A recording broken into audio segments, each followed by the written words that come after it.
பாதாம், பிஸ்தா, cash and honey கொண்டு தயாரிக்கப்பட்ட லயன் டேட் நட் பைட்ஸ் ஆச்சி மசாலா. எந்த சமையலும் ருசி தேடும் ரகசியம் 20 ரூபாய்.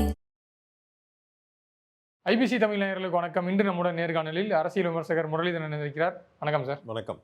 தாவேக்கா ஆட்சி, அதுவும் கூட்டணி ஆட்சி அமைஞ்சிருக்கு. திமுக கூட்டணியிலிருந்து இடதுசாரிகளிலிருந்து இப்போ விடுதலை சிறுத்தைகள் ஐயுஎம்எல் அமைச்சரவையிலேயே பங்கு பெற்றுட்டாங்க. இப்போ திமுகவுடைய ஃபியூச்சர் என்ன போகுது? ஏன்னா இங்கே இருந்த கூட்டணிகள் எல்லாமே வந்து இப்போ தாவேக்கா பக்கம் போயிடுச்சு. பிரதான கூட்டணியாக இருந்த காங்கிரஸும் போயிடுச்சு. ஸோ இப்போ இங்கே மதச்சார்பற்ற முற்போக்கு கூட்டணியுடைய தலைமை தாங்கிற கட்சியாக வந்து தாவேக்கா உருவெடுக்குதா அப்படின்ற ஒரு கேள்விகள்லாம் எழுந்திருக்கு. இது எப்படி பார்க்குறீங்க சார் இந்த மூவை? திமுகவை தனிமைப்படுத்துறதுக்காக தாவேக்கா எடுத்துக்கூடிய ஒரு அடுத்த ஒரு டாக்டிக்ஸ் தான் இந்த மாதிரியான முன்னெடுப்புகள்னு எடுத்துக்கலாமா? அப்படின்னு சொல்ல முடியாது. இந்த 8 பேர் இருக்க அந்த 4 கட்சிகள் எல்லாமே வந்து திமுகட்ட அரசு தேர்தல் நிற்கிற கூட காசு வாங்கின கட்சிகள். காசு எங்கே குடித்தாலும் அந்த பக்கம் போயிடுவாங்க. இது வந்து ஆட்சி அதிகாரமே கொடுக்குறாருன்னா வந்து சேர்ந்துக்கிறாங்க. விஜய் தான் உஷாராக இருக்கணும். எல்லாரையும் வர்றாங்கன்னு சொல்லிட்டு எல்லாத்துக்கும் வந்து அமைச்சரவை கொடுத்து, ஏன்னா இவர் சொல்கிறது வந்து ஒரு நேர்மையான ஊழலற்ற அரசு தர்றேன்னு தூய சக்திங்கிறாரு. அது பாதி தீய சக்தியை உள்ளே வர்றது. ஏன்னா அவங்களாம் உள்ளே வச்சுக்கிட்டு நீங்கள் திரும்ப தூய சக்தினா நீங்கள் வந்து மக்களுக்கு அந்த நல்லது செய்கிறத விட்டுட்டு உள்ளே இருக்கவனுங்களை க்ளீன் பண்ணுறதுலே பிரச்சனை ஓடிக்கிட்டு இருக்கும். இப்போ ஃபினான்ஸ் மினிஸ்டரே பார்த்துக்குங்க, வீடியோ போட்டானுங்க. என்ன உள்ளே பூந்து அவர் பேட்டை ரவுடி ஸ்டைலில் அடிச்சுக்கிட்டு இருக்காரு. இந்த மாதிரி ஃபினான்ஸ் மினிஸ்டர் தேவையா அப்படின்லாம் கேட்குறாங்க. ஸோ அந்த மாதிரி கொஞ்சம் கேர்ஃபுல்லாக இருக்கணும் அவர். அதெல்லாம் இருந்தால் தான் அவரால் ஜெயிக்க முடியும். ஏன்னா சரி, விஜய் எப்படி நான் பார்க்குறேன்னு வச்சுக்கோங்க, மகேந்திர சிங் தோனி மாதிரி தான் விஜய். ரொம்ப காம் கம்போஸ். பார்த்தீங்களா, மூஞ்சில் வந்து எந்த ரியாக்ஷனும் காமிச்சிக்க மாட்டேங்கிறாரு. ரொம்ப அமைதியாக இருக்கார். நல்லது. ஆக்சுவலாக தோனியோட டீமில் எல்லோரும் பார்த்தீங்கன்னா அவர் சொல்கிறத கேட்டுக்கிட்டு இருக்க மாதிரி எல்லாம் கிரிக்கெட்டர்ஸ். அங்கே வந்து பிரச்சனை கிடையாது. இங்கே ஒன்று ஒரு டிஃப்ரெண்ட் கலரில் வருது. நிறைய பேர் ஊழல் இருக்குது, கிரிமினல் வழக்கு இருக்குது. ஏன்னா பாதி மற்ற கட்சியில் வந்து வந்தவங்களாம் இருக்காங்க. ஆனால் விஜய் ஸ்டார்டிங்கே சொல்லிட்டாரு சார், இங்கே வந்து இங்கே சுத்தமாக இருக்கணும். பவர் சென்டர் தான் எல்லாம் ஓகே தான். பட் நாளைக்கு அவர் மீறி பண்ண மாட்டாங்கன்னு எனக்கு கேரண்டி இல்லை. சரி, பாதி பேர் அரசியலுக்கு வர்றது, செலவு பண்ணிட்டு உள்ளே வர்றது எல்லாமே பார்த்தீங்கன்னா ஏதாவது சம்பாரித்து எடுத்துடலாம். கவர்மெண்ட் வேலைக்கு லஞ்சம் கொடுத்து சேர்றாங்கல்ல. செந்தில் பாலாஜி மாட்டினார், இப்போ கேஎன் நேரு மாட்டினார். ஒருத்தன் 25 லட்ச ரூபாலாம் கொடுத்து வந்திருக்காங்க. 25 லட்ச ரூபா கொடுத்து ஒருத்தன் வேலைக்கு வரானா அவன் அந்த 25 லட்சத்தை எத்தனை வருஷத்தில் கலெக்ட் பண்ண முடியும்? ஃபார் எக்ஸாம்பிள் போலீஸ் பார்த்திங்கன்னா பெரிய போட்டி இருக்கும். எதுக்கு? பாண்டி விசார் போலீஸ் ஸ்டேஷனுக்கும் நார்த் மெட்ராஸ் போலீஸ் ஸ்டேஷனுக்கும் பயங்கர போட்டி. யாருக்கு இன்ஸ்பெக்டர் வேலை கிடைக்கணும்? காரணம் 3 வருஷம் தான் இருக்க முடியும். லஞ்சம் 1 கோடி 2 கோடி 3 கோடிலாம் கொடுப்பாங்க. அப்படின்னா அந்தளவு கொடுத்தாங்கனாலும் அப்படின்னா 5 கோடி சம்பாதிக்க போகிறாங்கன்னு அர்த்தம். இல்லை, இந்த கேள்வி ஸ்டார்டிங்கில் இருக்குது சார். இப்போ இந்த ஒரு கொலாப்ஸ் சிஸ்டம் இருக்குல்ல, ஆமாம், இதை விஜய் அவர்களால் கம்ப்ளீட்டாக மாற்ற முடியுமா? இப்படி மொத்த சிஸ்டத்தையும் மாற்றினா அது விஜய் அவர்களுக்கு பேக் ஃபயர் ஆகிறதுக்கான வாய்ப்புகளும் இருக்குது. இப்போ திமுக தோற்றதுக்கு காரணம்ட்டு சொல்கிறதுலாம் என்னென்னா, டீச்சர்ஸ்லாம் வந்து வேலை அதிகமாக கொடுத்து ரொம்ப ப்ரெஷர் போட்டு வாங்கினாங்க, அதுவே அவங்களுக்கு எதிராக திரும்பிச்சுன்ற ஒரு காரணம்லாம் சொல்கிறாங்க. அப்படி விஜய் அவர்கள் இங்கே போலீஸ் டிபார்ட்மெண்ட்லேருந்து மற்ற கரப்டான டிபார்ட்மெண்ட்லாம் வந்து நேர்மையாக செயல்படணும் அப்படின்ற ஒரு போக்கை முன்னெடுத்தாருன்னா அது விஜய் அவர்களுக்கே, ஏன்னா இவர் ரொம்ப பர்ஃபெக்டாக இருக்காருன்ற அப்படின்ற ஒரு கண்ணோட்டம் வரும்ன்ற கேள்விகள்லாம் இருக்குல்ல வராது. ஏன்னு பார்த்தீங்கன்னா இப்போயே நீங்கள் இவ்வளோ நடந்தும் திமுகவுக்கு 70 சீட்டு வந்திருக்குல்ல. ஸோ அதுவே பெரிய விஷயம். அதெல்லாம் வந்து நம்ம இதனாலும் சொல்ல முடியாது. ஏன்னா அந்த டிசைட் பண்ண வேண்டிய அந்த அரசு ஊழியர்கள் இல்லை டீச்சர்ஸ் இவங்கெல்லாம் பார்த்தீங்கன்னா பர்சன்டேஜ் வைஸ் பார்த்தீங்கன்னா ரொம்ப கம்மியாக இருக்கும்.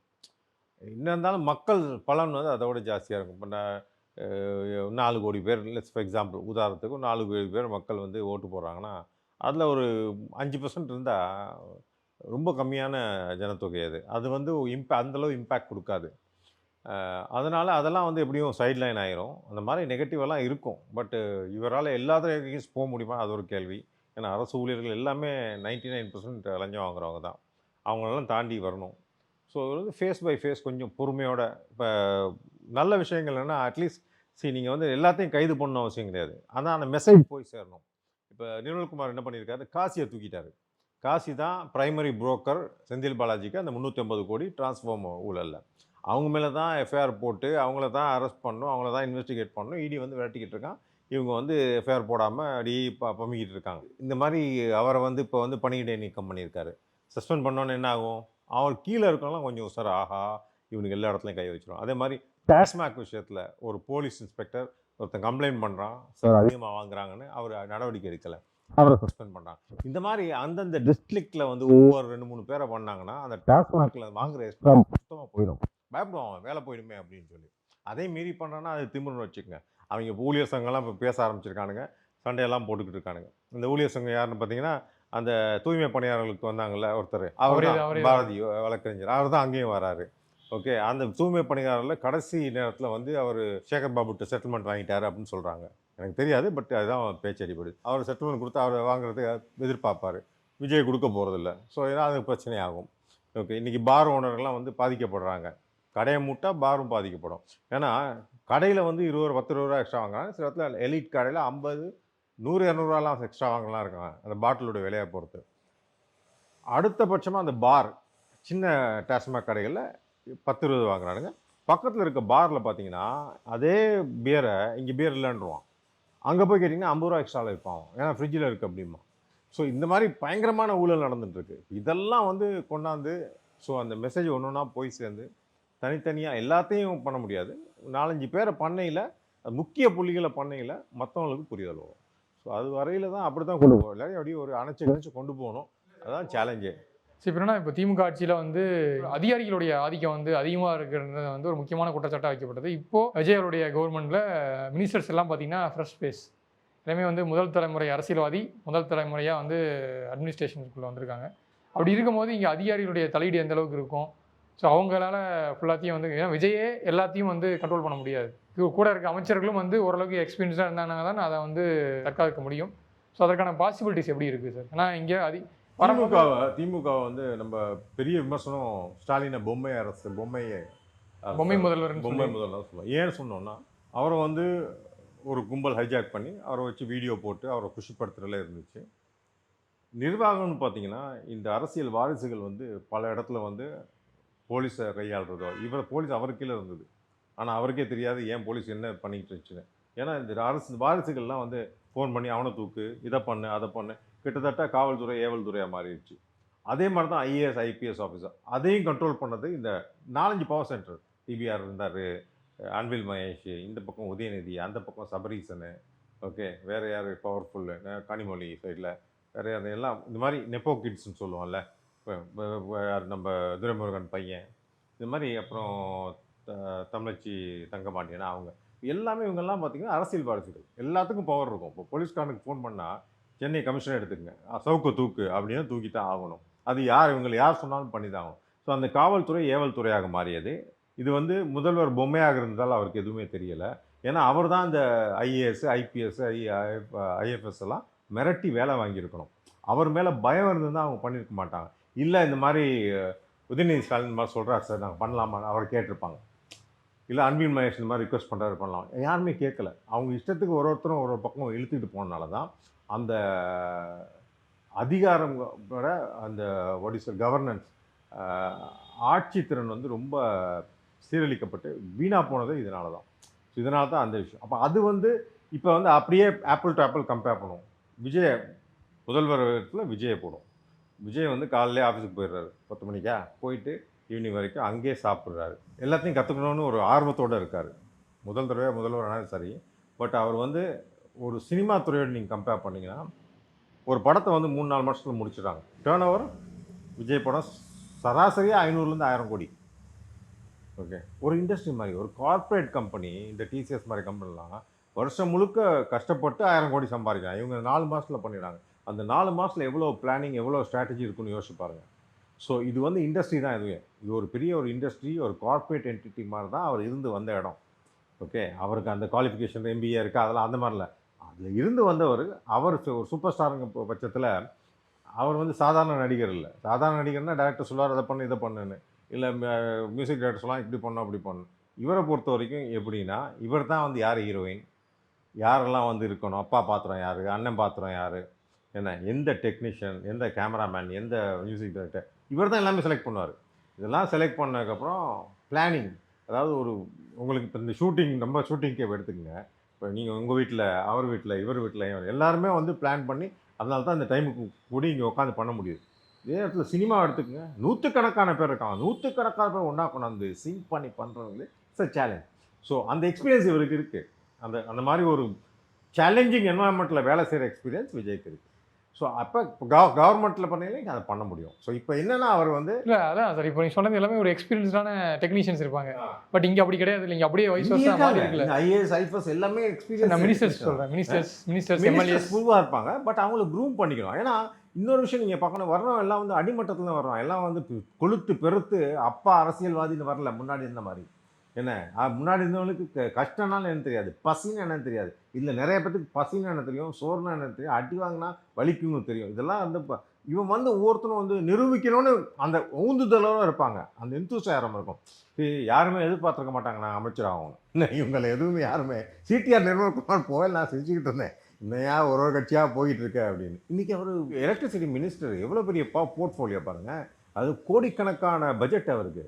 ஸோ அந்த மாதிரி இருக்கையில் அவர் ஈஸியாக விட்டு போயிடுவாரா? உயிரை கொடுத்து வேலை செய்வார். ஸோ அவங்கள வந்து வழிநடத்த வேண்டியது. நீ அதாவது லஞ்சத்துக்கு பக்கம் போயிடாத, மக்களுக்கு சேவை செய்ய வந்திருக்கேன். இது ஒரு மென்டரிங் ஜாப் தான் பண்ண போகிறார் விஜய் மேலேருந்து. அந்த விஜய் அதை பண்ணையில் 4 கேள்வி கேட்கல. இந்த ஏற்கனவே 4-5 பேர் இந்த மாதிரி இடமாற்றல் பார்த்தீங்களா எல்லாத்தையும். இவர் ஐபிஎஸ் அருணை கூட தூக்கியாச்சு சென்னையிலேருந்து. அதே மாதிரி டிஐஜி முடிச்சு, உளவுத்துறை முடிச்சு, சிபிஐக்கு போயிட்டார் முன்னாடி இந்த கமிஷனர். இந்த மாதிரி எல்லாம் அதை ஃபிக்ஸ் பண்ணியாச்சு. குமர குரூப் ஊழல் பெருச்சாலின்னா அவர் நம்ம சேகர் பாபு கும்பலோட சேர்ந்துக்கிட்டு நீங்கள் எப்படி எவ்வளோ ஊழல் பண்ணியிருப்பாங்கன்னு பார்க்கணுன்னா 2016 21 சென்னை மாநகராட்சி பட்ஜெட்டையும் இப்போ 2021 26 பட்ஜெட்டையும் கம்பேர் பண்ணாலே 10 மடங்கு அதிகரிச்சிருக்கும். அவர் கேஜின்னு தான் எனக்கு தெரியும், ட்விட்டரில் கேஜிபின்னு போடுவார். கேஜிபின்னா தெரியும்ல, இன்டெலிஜென்ஸ் ஏஜென்சி, ரஷ்யாவில் அந்த காலத்தில். அந்த மாதிரி ஆளுங்கள்லாம் பார்த்தீங்கன்னா ஸோ அவங்களுக்கு தான் ஏன்னா 10 டைம்ஸ் மோர் அந்த அளவுக்கு லூட் பண்ணியிருக்காங்க. அவருடைய சிக்னேச்சர்லாம் எதுவும் போகாது. சேகர்பாபு தூண்டுதல் வந்திருக்கலாம், ஆனால் சிக்னேச்சர் போடுறது குமர கிருபரனா அவர் தான் சைன் பண்ணணும். ஸோ இந்த மாதிரி விஷயங்கள்லாம் இருக்கனால ஒருத்தர் பார்வையில் இருக்கோம், ரேடாரில் இருக்கோம். அது மட்டும் இல்லை, நிறைய பேர் வந்து என்ன எப்போ பாரு அங்கே போய் கேமரா எடுத்துகிட்டு போய் இந்த டாஸ்மாகில் வீடியோ போடுறானுங்க, அங்கே ஊழல் நடக்குன்னு போடுறானுங்க, சும்மா குரங்கு சேட்டை பண்ணிக்கிட்டு இருக்கானுங்கன்னு தற்கொலைகள் அப்படின்னு. தற்கொலைகள் இதுதான் அந்த புரட்சி. நான் என்ன சொல்கிறேன்னா, உண்மையான புரட்சின்னா ராஜபக்ச வீட்டில் பூஞ்சி அடித்தாங்க பார்த்தீங்களா, அதுவும் பங்களாதேஷில். ஓகே, அவங்க பிரைம் மினிஸ்டர்லாம் பிச்சுட்டு ஓடியாந்தாங்க இந்தியாவுக்குள்ளே. அப்புறம் வந்து நேபாள். இந்த மாதிரி வர்றது அது வந்து ஒரு தீவிரவாதத்தோடு கலந்த ஒரு புரட்சி. இங்கே நடந்துக்கிட்டு இருக்குது ஜென்ஸின்னு சொல்கிறோம். ரெண்டாவது ஸ்மார்ட் ஃபோன் புரட்சி. ஒருத்தன் போயிட்டு டாஸ்மாகில் ஊழல் எடுத்து போடுறான்னா அதான் புரட்சி. அதை பார்த்து 4 பேர் பயப்படும். அதனால் ஒரு இன்ஸ்பெக்டருக்கு வேலை போச்சு இல்லை, இப்போ அந்த மாதிரி 4 பேர்த்துக்கு வேலை போச்சுன்னா அதுதான் புரட்சி. அதுதான் இப்போ பண்ணிக்கிட்டு இருக்காங்க. இது நல்ல விஷயம். இப்போ என்ன பிரச்சனை இங்கேன்னா, திமுகலாம் கலங்கி போயிருக்காங்க. அதிமுக எல்லாம் போயிடுச்சு வச்சுங்க. திமுகவுக்கு விஜய் கண்டினியூ பண்ணி சக்சீட் பண்ணிட்டானா அந்த 5 வருஷத்தில் அவருக்கு பெரிய சேலஞ்சு வந்து பணம் இல்லை, 10 லட்சம். அதுக்கு வந்து மோடியோட டீலை பேசிட்டார் வச்சுங்க, அது டேக்கன் கேர். அப்புறம் இன்ஃப்ராஸ்ட்ரக்சர் டெவலப்மெண்ட்டு. தமிழ்நாட்டில் ஒழுங்கான ஏர்போர்ட் கிடையாது, மேஜர் பாட்டில் நெக். இன்றைக்கி பார்த்தீங்கன்னா வெளிநாட்டு வருகை. நம்ம வந்து ஹைதராபாடு கீழே இருக்கோம். 1 and 2 வந்து பாம்பே டெல்லி தான் எப்பயுமே. டெல்லி, அப்புறம் பாம்பே, 3வது இடத்துல பெங்களூர், 4வது இடத்துல ஹைதராபாத், 5வது இடத்துக்கு போயிட்டோம். நம்ம தான் 3வது இடத்துல இருந்தோம். இன்னும் 2 வருஷத்தில் பார்த்தீங்கன்னா கல்கத்தாவுக்கு கீழே போயிடுவோம். நம்ம அந்த நிலைமையில் இருக்கோம், ஏன்னா ஒழுங்கான ஏர்போர்ட் கிடையாது. அடுத்த பக்கம் பார்த்தீங்கன்னா ஐடி கம்பெனியில் வந்து ஹைதராபாத் நம்மளை ஓவர்டேக் பண்ணிச்சு. அடுத்து பூனே, கல்கட்டா கூட நம்ம ஓவர்டேக் பண்ணிடும் போல ஐடியில். இன்ஃப்ராஸ்ட்ரக்சர் நம்ம ஐடி டைட்டில் பார்க்கலாம், கட்டி ரொம்ப பேசணும், கலைஞர் தான் கம்ப்யூட்டரை கண்டுபிடிச்சார் அப்படின்னு சொல்லிக்கிட்டு இருந்தாங்க. இந்த மாதிரி விஷயம்லாம் சொன்னே ஊரை ஏமாற்றிக்கிட்டு தான் தவிர ஒழுங்காக எதுவுமே பண்ணல. கடந்த 5 வருடங்கள் ஏமாற்று வேலை தான் நடந்துச்சதில் உண்மையிலே அரசு நடக்கலை. ஓகே, ஸோ இதெல்லாம் எடுத்துகிட்டு போக இதுதான் சேலஞ்சஸ் அவருக்கு. ஏன்னா இன்ஃப்ராஸ்ட்ரக்சர் டெவலப் பண்ணணும், எம்ப்ளாய்மெண்ட் கொண்டாடணும். ஓகே, பரந்தூர் ஏர்போர்ட்டையும் நிறுத்திக்கிட்டாரு. அடுத்த ஏர்போர்ட்டுக்கு உடனே முயற்சி எடுக்கணும். ஓசூரில் பிளான் பண்ணாங்க. ஓசூரில் வந்து ஐ திங்க் லிமிடேஷன் இருக்குன்னு நினைக்கிறேன். பெங்களூர் ஏர்போர்ட் அது ரெண்டுக்கும் பக்கத்தில் வந்து இத்தனை கிலோமீட்டர் இடைவெளி இருக்கணும். அதனால் அது பண்ண முடியுமான்னு தெரியலை. பட் சென்னை பக்கத்தில் ஒரு ஏர்போர்ட் வேணும். நார்த் சென்னையில் இடம் இருந்தால், எண்ணூர் சைட்லாம் இடம் இருந்தால் அங்கே டெவலப் பண்ணணும். நார்த் சென்னை டெவலப் ஆகும். ரெண்டாவது கனெக்டிவிட்டி. ஏற்கனவே பஸ்ஸு, அந்த சப்பர்பன் ட்ரெயின் இருக்குது. ஒன்லி திங் மெட்ரோ வேணும். மெட்ரோ கனெக்டிவிட்டி அதே நேரத்தில் கட்டுற நேரத்தில் ஆரம்பிச்சிட்டாங்கன்னா 3 வருஷத்தில் அதுவும் வந்துடும். இந்த மாதிரி பிளானிங்லாம் பண்ணி இந்த பணம், இந்த 10 லட்சம் கோடி அதை நிவர்த்தி பண்ணுறது. ப்ளஸ் இவரே நிறையா சலுகைகள்லாம் அறிவிச்சிருக்காரு. அதுக்கெல்லாம் பிளானிங், இந்த பிளானிங்கெல்லாம் பண்ணிவிட்டு இதை மட்டும் பண்ணி 5 வருஷம் ஒரு ஆண்டார் வச்சுக்கோங்க, திமுக எல்லாம் போயிடும். திமுக மட்டும் இல்லை, எந்த ஒரு எதிர்க்கட்சியுமே இல்லாமல் போயிடும். புதுசாக ஏதாவது ஒரு எதிர்க்கட்சி வந்தால் ஒழிய. ஆனால் விஜயுடைய இந்த சக்ஸஸ் இருக்கு பாருங்கள் 5 வருஷத்தில். இது வந்து ஏற்கனவே கேரளாவில் இருக்க பாதி பேர் விஜய்க்கு ஓட்டு போடணும்னு இருக்காங்க. வேறு கேரளா இது வரைக்கும் கம்யூனிஸ்ட்டுக்கு தான் ஓட்டு போடானுங்க. என்ன தான் சினிமாக்காரன் நல்லா நடித்தாலும் நல்ல படம் வந்தாலும் சினிமாக்காரனுக்கு ஓட்டே போடாத ஒரு மாநிலம் தான் கேரளா. பட் பக்கத்து மாநிலம். ஓகே, பட் அவங்களே சொல்கிறாங்க இல்லை விஜய்க்குன்னு ஒரு பெரிய ஃபேன் ஃபாலோயிங் இருக்குது, அது வந்து அப்படியே கட்சியாக மாற்றலாம். அந்த கட்சி வந்து இந்த இருக்கிற 2 பெரிய கட்சிகளையும் சேலஞ்ச் பண்ணும். ஓகே, அது ஒன்று. 2வது ஸ்ரீலங்காவிலேருந்து வந்து போகிற மினிஸ்டர் கூட சொல்கிறாரு ஸ்ரீலங்காலே ஒரு கட்சி ஆரம்பிக்கும். ஸ்ரீலங்காவில் தமிழர்கள் வந்து 15% தான். அதில் ஒரு கட்சி ஆரம்பிச்சு எதுவும் பண்ண போகிறதில்ல. அட்லீஸ்ட் ஒரு பெரிய கட்சியாக இருந்து இந்த மாதிரி இந்தியாவுடைய பின்பலம் விஜய் மாதிரி ஒரு பேக்ரவுண்ட் இருந்துச்சுன்னா ஸ்ரீலங்கன் கவர்மெண்ட்டோட அந்த தமிழர்களுக்கு விட்டு போன அந்த உரிமைகளை மீட்டெடுக்கலாம். ஸோ பாருங்க, ஒரு டிப்ளமேட்டிக் அப்படியே போயிட்டு இருக்கு பாருங்க. ஒரு ஸ்ட்ரென்த்து மல்டிப்ளை ஆகிருக்கு டே பை டே. பட் இதை கரெக்டாக வந்து நீங்கள் சொன்ன மாதிரி ஒரு சிஸ்டமேட்டிக் பண்ணி கரெக்டாக ரன் பண்ணணும். இப்போ என்னன்னா இந்த கூட்டணி அமைச்சரவைன்னு ஒரு டேர்ம் இருக்குல்ல சார். ஸோ விஜய் அவர்கள் இந்த கூட்டணி அமைச்சரவை இது அவருக்கு வந்து ஒரு ப்ளஸ்ஸாக இருக்குமா? ஏன்னா இனி வருங்காலங்களில் திமுக ஆகட்டும் அதிமுக ஆகட்டும் கண்டிப்பாக இதை ஒரு கூட்டணி வர கட்சிகள்லாம் கண்டிப்பாக அதை கேட்பாங்க. ஏன்னா ஆல்ரெடி ஒரு அந்த ஒரு ட்ரெண்ட் அதிகாரம் துவங்கி வச்சுட்டாரு. ஸோ அது வந்து விஜய்க்கு இப்போது ஒரு கூட்டணி அமைச்சரவையில் ரன் பண்ணும்போது அது ஓரளவுக்கு ஈஸியாக இருக்குமா? இல்லை இருக்காது. ஏன்னா வர்றதுங்க வந்து க்ளீனாக வரணும். ஏன்னா தன் கட்சியில் இருப்பவர்களை மிரட்டி வாங்கிடலாம். ப்ளஸ் அவர்கள் ரசிகர்கள் கூட தலைவர் சொல்கிறாரு கேட்பாங்க. வெளியேந்து வர்றவங்க இருக்க மாட்டாங்க. அதனால் ஒருத்தர் 2 பேரை தூக்க வேண்டியிருக்கும். திடீர்னு தூக்கி வீச வேண்டியிருக்கும். தூக்கி வீசினா தான் மற்றவன் பயந்து அவங்க ஒழுங்காக இருப்பான். ஸோ அதெல்லாம் பண்ணணும். அதெல்லாம் அந்த இடத்துல அந்த ஸ்பீடு இருக்குன்னு நினைக்கிறேன். ஸோ அந்த அந்த அந்த நுணுக்கங்கள். ஏன்னா நம்ம பெரிய ட்ராபேக்கை நான் பார்க்குறது கரூர் விஷயத்தில் ஓடி போய் ஒழிஞ்சிட்டாரு. அன்னைக்கு மட்டும் நான் ஆலோசகராக தான் என்ன பண்ணியிருப்பேன்னா, நீ நில்லு நான் பார்த்துக்கலாம். நம்ம பின்னாடி அட்லீஸ்ட் ஒரு 10 லட்சம் பேர் இருக்கானுங்க 4 கிராமத்தில் சுற்றி வர. என்ன அவங்களை எடுத்துகிட்டு நம்ம போய் இது மருத்துவமனையில் நிற்கலாம். என்ன போலீஸாக கிளீஸாகுது என்ன பண்ணோம்? 4 லட்சம் பேர் வந்து நான் என்ன பண்ணோம்? ஒன்றும் பண்ண முடியாது. நம்ம போய் நிற்போம். அங்கேருந்து முதல்ல செந்தில் பாலாஜி, அன்பில் மகேஷ், ராமா மட்டும் இருந்தாங்களே விரட்டி விடுவோம். விரட்டி விட்டு we'll take over and we will run the show அப்படின்னு கோதாவில் இறங்கியிருந்தார் வச்சுங்க. அன்னைக்கே வந்து பெரிய ஒரு எழுச்சி வந்திருக்கும். நம்மளாம் ஏன் எதிர்பார்க்கல அவர் வருவார்னா, அந்த மாதிரி அவர் ரொம்ப கோலத்தனமாக இருந்துட்டார். 2வது பனையூர் பண்ணையார் அப்படின்ட்டானுங்க. ஏன்னா இவர் எல்லாமே வீடியோவில் பேசிக்கிட்டு இருந்தார். 1 மாதம் கழிச்சு பேசுவார். 16 இடம் தான் வந்து கேம்பெயினிங்கே போனார்னு நினைக்கிறேன். அதுவும் ஏதோ அப்பாயின்மெண்ட் பண்ணி ஷூட்டிங் போன மாதிரி போயிட்டு வந்தார். எல்லாமே ட்ராபேக். பட் வருங்காலங்களில் இதெல்லாம் உடைக்கணும். உடைச்சாதான் இதெல்லாம் இந்த பிம்பத்தெல்லாம் உடைக்கணும். இதெல்லாம் உடைச்சிட்டு நான் வந்து ப்ரோஆக்டிவாக இருப்பேன். ஒரு விஷயம் பிரச்சனை நடக்குது, நான் வந்து தீபத்தூன் விஷயம் நடக்குதா, நான் கருத்து சொல்லியே ஆகணும். தீபாவளியா இல்லை தமிழர் பண்டிகையா புத்தாண்டா வாழ்த்து சொல்லணும். நீ இதே தான் திமுக பண்ண கூத்துன்னா, நீ கிறிஸ்மஸுக்கு சொன்ன, பக்ரீதுக்கு சொன்ன, ஏன் தீபாவளிக்கு சொல்ல, ஏன் தமிழ் புத்தாண்டு வாழ்த்து சொல்ல? என்ன அந்த மாதிரி ஒரு நிறைய கேலி கூத்துகள் வந்து திமுக பண்ணனால மக்களுக்குள்ள உள்ளே வந்து என்னதான் இங்கே வந்து நார்த்தில் மாதிரி இந்துக்களின் எழுச்சி வரவில்லை. இந்துக்கள் இங்கே 80%. ஆனால் நார்த்தில் வந்திருக்க எழுச்சி இங்கே வரல. பாஜக தான் தூண்டிக்கிட்டு இருக்காங்க, இந்துக்கள் ஒன்று சேரணும். இங்கே அந்த எழுச்சி வரலை. ஆனால் எழுச்சி வரலைங்கிறதுக்காக நீ டெய்லி அவனை கிண்டல் பண்ணிக்கிட்டு இருக்க முடியாது. கனிமொழி இருக்கட்டும். ஏன்னா ஏழுமலையான் கோயிலுக்கு உண்டியல் தேவையா, உண்டியலுக்கு காவல்காரன் தேவையா, இல்லை திருமாவே கோயில் சிலைகள் கேவலமாக இருக்கும். அப்புறம் ராஜா அவர் ஏதோ சொல்லிட்டு இருந்தார். என்னது ஏதோ சனாதனம் என்றாலே திருடணும் என்னமோ சொன்னார் அவர். சரி, இவ்வளோ பேசினாலும் இப்போ வந்து இந்த இந்து சமய அறநிலைத்துறை வந்து போர்ட்ஃபோலியோ வந்து ஒரு பிராமண சமூகத்தை கொடுத்து அதை முடிச்சுட்டு நான் வந்துடுறேன். ஸோ இந்த மாதிரிலாம் பண்ணையில் மக்களுக்கு அந்த புரிதல் வந்துச்சு. அதனால தான் அடி வாங்கினது திமுக இந்தளவு. இல்லாட்டி இந்தளவு அடி வாங்கியிருக்கேன் சொல்லுங்கள். இப்போ நீங்கள் சொல்ல வர்றது என்னென்னா, இந்து அறநிலைத்துறைக்கு ஐயரை போட்டிருக்காங்க. அது நல்ல விஷயந்தான். ஏன்னா ஒரு பிராமின் மட்டும் நீங்கள் பார்க்காதீங்க, ஒரு 7-8 தலித் மக்களை வந்து இன்றைக்கி முதல்வர் ஆக்கியிருக்காரு. உண்மையான எழுச்சி, உண்மையான ஒரு சம உரிமை, அப்புறம் என்ன சொல்லுது ஈக்குவாலிட்டி அப்படிமோல ஆங்கிலத்தில். அது வந்து அந்த ஒரு பாதிக்கப்பட்டவனையும் இல்லை ஒரு அழுத்தப்பட்டவன் தாழ்த்தப்பட்டவனை தூக்கி விடணும்னா அவன் வந்து ஆட்சி அதிகாரத்தில் எங்கேயாவது இருக்கணும். டெக்னிக்கல் இடத்துல அவன் போட முடியாது. இங்கே வந்து அவன் வந்து ஓகே ரொம்ப தாழ்த்தவனாக இருக்கப்பட்டவனாக இருக்கான், அவனுக்கு வந்து சலுகைகள் கொடுக்கலாமே தவிர அவனை வந்து இதுக்காக வந்து ஒரு எக்ஸாமில் பாஸ் ஆகி அவன் டாக்டர் ஆகணும், அது வந்து தப்பாக போயிடும். ஆனால் இந்த மாதிரி ஒரு ஆட்சி அதிகாரத்தில் அவனுக்கு வந்து கண்டிப்பாக கொடுக்கலாம். ஏன்னா இது எக்ஸ்பெரிமெண்ட் தான் எல்லாமே. தூக்கி விட்டிங்கன்னா அந்த மாதிரி. இப்போ ஃபார் எக்ஸாம்பிள் இங்கே தான் வந்து நான் டிஃபர் பண்ணுவேன். யார் நம்ம பாரஞ்சித்து, மாரி செல்வராஜ், ஒடுக்கப்பட்டோம் நசுக்கப்பட்டோம் நாங்கள் இருக்க மாட்டோம் பேசிக்கிட்டு தான் இருப்போம் ஜாதி வரி அவங்க இதில் மூவிஸ்லாம் பார்த்தீங்கன்னா ஜாதி வரி கிளற மாதிரி இருக்கும். தேவையில்லாத சில விஷயங்களை சொல்லுவான். இந்த விஷயங்களை சொல்லவே தேவையில்லை. ஓகே, நீ வந்து உண்மையிலே நீ வந்து கன்சர்ன்டாக இருந்தீங்கன்னா அந்த நேரத்தில் திருமாவுக்கு அழுத்தம் கொடுத்துருக்கணும். அழுத்தம் கொடுத்து எத்தனை ஆணவ கொலைகள் தமிழ்நாடு முழுக்க நடந்திருக்கு. தலித் மக்கள் வேங்கை வயல் விஷயம்லாம், வேங்கை வயல் கருத்து என்ன பண்ணானுங்க பார்த்தீங்களா? அவங்க யார் தப்பு சொன்னால், யார் பாதிக்கப்பட்டானோ அவன் தான் குற்றவாளின்ட்டாங்க. இதெல்லாம் நடக்கவே கூடாது. அந்த நேரத்தில் வந்து என்ன பண்ணியிருக்கணும், திரும்ப அதுக்கு குரல் கொடுத்துருக்கணும். பாரஞ்சித் மாணவர்கள்லாம் இதுக்கு தெருவில் வந்து போராடி இருக்கணும்.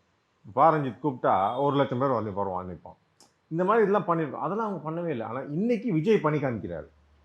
Vijay concern is a Christian, is கன்வெர்டட்னு வச்சுக்கோங்க. அவருக்கு அதுக்கு சம்மந்தம் இல்லை. பட் அவர் கன்சர்ன்டாக அவருக்கு ஆதி திராவிடர் இதை எடுத்து ஓகே ஒரு தலித்தே கொடுக்குறேன், அவரே பார்த்துக்கிட்டோம். அவங்க மக்களுடைய பிரச்சனை அவனுக்கு தான் தெரியும். அவனுக்கு இதுதான் இதுதான் ஸ்கோர் பண்ணுறாரு. இங்கே தான் அவர் ஸ்கோர் பண்ணுறாரு. இதெல்லாம் sixer out of the park தான், அவுட் ஆஃப் த ஸ்டேடியம் தான்.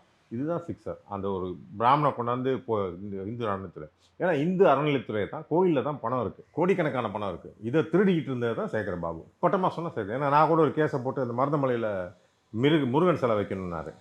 அதான் கேட்டேன், என்ன அப்பன் யார் கணேசனின் வாழ்விடத்தில் என்ன தம்பி முருகனுக்கு சிலையா அப்படின்னு. யானை வந்துட்டு போகிற இடம். ஸோ அதை நான் கேஸ் போட்டு நிறுத்தினேன். ஸோ இந்த மாதிரி ஃபுல்லாக திருட்டு தான் பண்ணிக்கிருந்தோம். இப்போ ஒருத்தர் உண்மையாக ஒரு பிராமணர் வந்தாருன்னா அதை பண்ண மாட்டார் அப்படின்னு ஒரு நம்பிக்கை இருக்குது.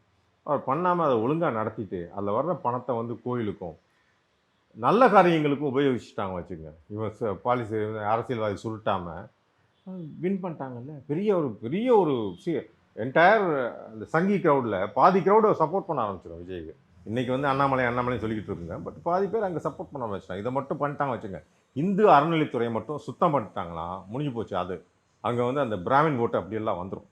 அதே மாதிரி தான் ஆதி திராவிடர் அதை ஒழுங்காக பண்ணிட்டாங்கன்னா ஆதி திராவிடர்கள் ஓட்டெல்லாம் வந்துடும். ஸோ இன்னும் ஸ்ட்ரென்த்து இன்னும் அதனால தான் சொல்கிறேன், திமுகலாம் இல்லாமல் போய் சொல்கிறதுக்காக இதுதான். இல்லை இப்போ தமிழ்நாட்டில் தாவேக்காவை பொறுத்த வரைக்கும் இப்போ நீங்கள் சொன்னீங்க அதிமுக எல்லாமே போயிடுச்சுன்ட்டு, ஒருவேளை திமுக இடத்த தாவேக்கா ரீப்ளேஸ் பண்ணிட்டாங்களா? சார் திமுக இடத்த கண்டிப்பாக ரீப்ளேஸ் பண்ணிட்டாங்க. அதனால தான் ஆட்சியில் உட்காந்துருக்காங்க. சரி, திமுக இஸ் கான். திமுக என்ன கேட்டிங்கன்னா நம்ம நிறைய பேர் நம்ம பேசலை. நம்ம கடைசியில் தான் அதை பேச ஆரம்பித்தோம். எடப்பாடி தான் ஒவ்வொரு இடமா போய் பேசினார். அவங்க பண்ண ஊழல்கள், அட்டூழியங்கள், கிட்னி என்ன கனிம கொள்ளை, மலையெல்லாம் உடச்சி வந்து கேரளாவுக்கு அனுப்புனது, அப்புறம் வந்து கஞ்சா மெத்து என்ன அதே அவங்களுடைய அயலகாணியை தானே ஜாஃபர் சாதிக்கு அவன். அப்புறம் வேறு இந்த சினிமா துறையை கிட்டத்தட்ட ஹைஜாக் பண்ணி கொண்டு போயிட்டாங்க. ரெண்டு கம்பெனி தான் இன்றைக்கி படம் இருக்குது. ஒன்று சன் பிக்சர்ஸ், இல்லாட்டி இன்னொன்று வந்து ரெட் ஜாயிண்ட்டு. சார் விஷால் கூட ஒரு குற்றச்சாட்டு வச்சிருக்காரு சார். இப்போ ராஜ்மோகனுக்கு வந்து இந்த துறையை கொடுத்து வச்சிருக்கீங்க, அவருக்கு சினிமா பற்றி என்ன ஒரு நாலேஜ் இருக்குன்னு சொல்லி ஒரு கேள்வி கூட போயிருக்காரு. விஜயே கேட்கலாம்ல, சினிமாவில் இருந்தீங்கலாம் உங்களுக்கு அரசியல் என்ன எக்ஸ்பீரியன்ஸ் இருக்குன்னு நீங்கள் வந்தீங்கன்னு கேட்கலாம். ஸோ இதெல்லாம் வந்து சும்மா அபத்தம். ஓகே, ஏன்னா ஒருத்தன் வந்து ஒரு சினிமா துறையை ஹைஜாக் பண்ணிட்டு போயிட்டானுங்க. அவன் குடும்பத்தில் அவன் சொல்கிற தியேட்டரில் தான் படம் ஓடும். சரி, விஜய் வந்து அரசியலுக்கு வந்த காரணத்தில் அது ஒன்று. என்ன உதயநிதி தியேட்டர் கொடுக்கல, முக்கால்வாசி கம்பெனி திவால் ஆயிடுச்சு, லைக்காலாம் காலி ஆகிட்டாங்க பார்த்தீங்களா. ஸோ ரஜினிகாந்தும் கமலஹாசனும் இன்றைக்கி வந்து ஏன் திமுக வாசல்லே கிடக்குறாங்கன்னா, அதான் நான் சொன்னேன், தோல்வி அடைஞ்சதுக்கப்புறம் போய் பார்க்க போயிருந்தார்ல யார் ரஜினிகாந்த், யார் நம்ம முதல்வர், கீழே கேப்ஷன் போடுறேன், உங்கள் தோல்வியால் என் படம் எதுவும் பாதிச்சாதில்ல, அந்த மாதிரி போட்டிருந்தேன். அதான் நடக்குது. இப்போ 2 பேரும் ரெட் ஜாயிண்ட் தானே படம் எடுத்துக்கிட்டு இருக்காங்க. ஸோ இதுதான் இந்த ஆதிக்கம், இந்த அராஜகம்லாம் குறைஞ்சிச்சுனாலே மக்கள் பார்த்துருக்காங்க. சரி, நீங்கள் ஜென்சி போகிற இது இல்லை, சின்ன குழந்தைங்களை ஏமாற்றி அப்பா அம்மாவெல்லாம் ஓட்டு போட வச்சான், இதெல்லாம் பைத்தியக்காரத்தனம். மக்கள் வந்து இப்போ விஜய் மட்டும் இல்லாமல் இருந்தால் எடப்பாடியார் இன்றைக்கி சிஎம் 100%. ஏன்னா நம்ம வந்து இப்போ ஹிஸ்ட்ரி எடுத்துக்கோங்க, 5 வருஷம் திமுகவுக்கு அப்பப்போ நம்ம சான்ஸ் கொடுப்போம் தமிழ்நாட்டில். ஏன் எவ்வளோ கேவலமாக ஆட்சி பண்ணுவான்னு தெரிஞ்சுக்க. அதுக்கப்புறம் வெறுத்து போய் அடுத்த 10 வருஷம் அதிமுக இதுதான் நடந்துக்கிட்டு இருந்துச்சு தொடர்ச்சியாக. இப்போ அதே தான் இங்கேயும் நடந்திருக்கும். அதிமுகவுக்கு பதிலாக இன்னொருத்த வந்து நிற்கிறான், நான் வந்து ஊழலற்ற நேர்மையான அரசியல் தாரேன்னா ஏன் ட்ரை பண்ணக்கூடாது? ரஜினிகாந்த் வந்தாலும் இதே தான் நடந்திருக்கும். சார் 2 விஷயம் சார். இப்போது விஜய் இப்போ பதவியேற்று இந்த 10 நாட்கள் 11 நாட்களில் என்ன விமர்சனம் வைக்கிறாங்கன்னா, கட்சியை சேர்ந்த எம்எல்ஏக்களாகட்டும், இப்போது எம்எல்ஏக்கள்லேருந்து இப்போ அமைச்சராக கன்வெர்ட் ஆகிருக்கணும், இவங்க ஒவ்வொரு இடத்துக்கும் போகிறாங்க, ஒரு இன்ஸ்பெக்ஷன் பண்ணுறாங்கன்னா அதை உடனே வந்து ஒரு ரீல்ஸாக வந்து இங்கே வந்து போட்டு ப்ரொமோட் பண்ணுறாங்க. அது வந்து ஒரு கட்டம் வரைக்கும் ஓகே, இது ரொம்ப ஒரு கட்டத்துக்கு மேலே இல்லை மாதிரி திருத்திக்குவாங்க. நானும் பார்த்தேன். அவர் ரொம்ப மோசமான இடம். அந்த எங்கள் ஐடி மஹிந்திரா ஐடி சித்த நெருப்பு பிடிச்ச அன்னைக்கு அதை வந்து ஒரு பேக்ரவுண்ட்லாம் போட்டு என்ன அதை வந்து ஃபுல்லாக திட்டு என்ன ஜெயிலர் ரேஞ்சு கொண்டு போயிட்டாங்க. ஸோ அதெல்லாம் தப்பு. சரி, எவனா ஒருத்தனை கொடுத்துருப்பான், அவன் ஆர்வ கோளாறில் பிஜிஎம் போடலான்னா நல்லாயிருக்கும். ஏன்னா இன்ஸ்டாவில் ரீல் போட்டவங்க முக்கால்வாசி பேர். ஸோ ஒன்றும் தப்பு சொல்ல முடியாது. அவன் வந்து அமைச்சருக்கு முன்னாடி இன்ஸ்டாவில் ரீல்ஸ் போட்டிருந்தவனா அதான் பண்ணுவான் அவன். ஸோ அவனுக்கு எடுத்து சொல்லணும் யாராவது. இப்போ 4 பேர் அதை பற்றி கம்ப்ளைண்ட் பண்ணியிருப்பாங்க, விஜய் கம்ப்ளைண்ட் போயிருக்கோம், இந்த மாதிரிலாம் பண்ணாதீங்கன்னு சொல்ல அடுத்த வாட்டி பண்ண மாட்டாங்க. It's a learning process. இதெல்லாம் நம்ம உன்னிச்சு பார்த்துக்கிட்டு இருக்க முடியாது. ஏன்னா அந்த ஃபினான்ஸ் மினிஸ்டர் எங்கள் வீட்டில் பூண்டு ரவுடித்தனம் பண்ணுறாரு, அது கொஞ்சம் ஜாஸ்தி தான், அந்தளவு யாரும் பண்ண மாட்டாங்க. அதெல்லாம் வந்து இனிமே பண்ணமாக இருக்கணும். பப்ளிக் லைஃப் வேறு, ப்ரைவேட் லைஃப் வேறு. ஓகே, நான் சொன்ன விமர்சனம் நான் ஃபஸ்ட் அந்த ரீல்ஸ் பற்றி சொன்னேன் சார். அதுக்கப்புறம் பார்த்தீங்கன்னா இப்போது விஜய் வந்து அவர் தான் பவர் சென்டர்னு சொல்லிட்டாரு. ஆனால் இப்போது விஜய் தாண்டி அதிமுகலேருந்து ஒரு ஃபேக்ஷன், ஒரு அணி வந்து இங்கே வரதுக்கு முக்கியமான காரணமாக இருந்தவங்க வந்து லீமா ரோஸ். ஸோ அவங்க ஒரு ஃபேமிலியை சேர்ந்தவங்க. அதே போல் இங்கே பொதுப்பணித்துறை அமைச்சர் மற்றும் விளையாட்டுத்துறை அமைச்சராக பதவியேற்றவர் வந்து திரு ஆதவ அர்ஜுனா அவர்கள். ஸோ அவரும் அந்த ஃபேமிலியை சேர்ந்தவர். இப்போ புதுச்சேரியிலையும் அவங்களுடைய அந்த ஃபேமிலியிலேருந்து ஒருத்தர் எம்எல்ஏ இருக்கார். அப்படி பார்க்கும்போது இங்கே ஏதோ ஒன்று நடக்குது. விஜய் தான் இங்கே சிஎம். இப்போ வந்து ஆலோசகராக வந்து ஜான ஆரோக்கியசாமி, அவர் வந்து ஆல்ரெடி அவர் ஆலோசகராக இருந்தார். ஆனால் இங்கே விஷ்ணு ரெட்டின்னு ஒருத்தர் வந்து புதுசாக உள்ளார வந்திருக்காரு. இவர் யார்? இவர் வந்து ஒரு சிஎம்மோட, விஜய் அவருடைய ஆலோசகராக, ஒரு சிஎம்மோட ஆலோசகராக வந்து உட்காரத்துக்கு இவர் என்ன இருக்குது? அப்போது இவர் சொன்னார் இங்கே பவர் சென்டர் இவருன்ட்டு. ஆனால் விஜய் அவர்களை சுற்றி எப்படி ஸ்டாலினை சுற்றி ஒரு சர்க்கிள் இருந்துச்சோ அதே போல் இங்கே விஜயை சுற்றி அவர்களும் ஒரு சர்க்கிள் உருவாகுது. ரெட்டி வந்து ஜனநாயகன் ப்ரொடியூசரும் கூட அப்படின்னு நினைக்கிறேன் நான். கரெக்டாக அப்படி தான் சொல்கிறாங்க, ஜனநாயகன் ப்ரொடியூசர் கூட. ரெண்டாவது ஆதவ அர்ஜுனா வந்து போகாத கட்சி, அவரும் 5 கட்சி அமாசஸ் தான், போராடலாம் விளையாடம் போனார். இது பாஜகவும் போக ட்ரை பண்ணார். இன்ஃபேக்ட் அவர் national basketball federation president.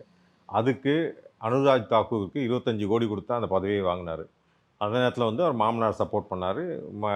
Lottery Martin வந்து கிட்டத்தட்ட ஆயிரக்கணக்கான கோடி வந்து பாஜகவுக்கு கொடுத்துருக்காரு.